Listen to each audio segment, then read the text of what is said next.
tena, hatutalia umasikini tena.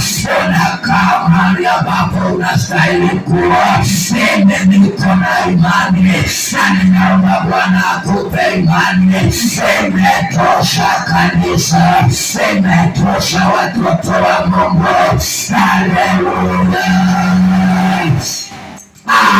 Imetosha. Hatutasoma Bible tena kama storybook. The Bible said they have power and authority. Una nguvu na mamlaka, unaivalisha kaswe. Sema nitakuwa na mamlaka, sema nitakuwa na mamlaka. Haleluya.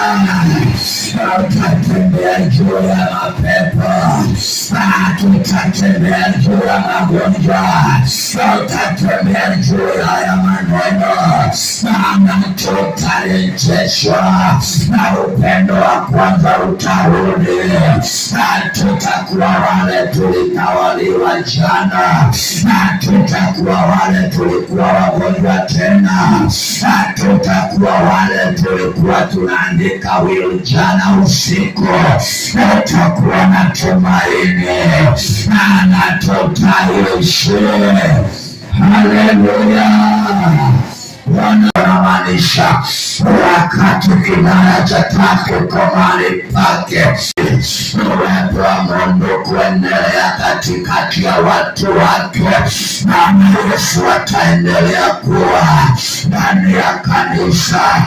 Yesu ataendelea kuwa ndani ya moyo wake wakati kinara cha tatu kwa mahali pake.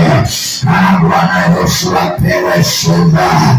Kinara cha Yesu atakuwa ndani ya kanisa. Yesu ataondoka ndani ya kanisa. Yesu atakaa ndani ya moyo wako. Hivyo uwepo wa Mungu utaendelea kuwa nawe wakati Yesu anaondoka. Ameanza kupoteza upendo wa kwanza, anakuwa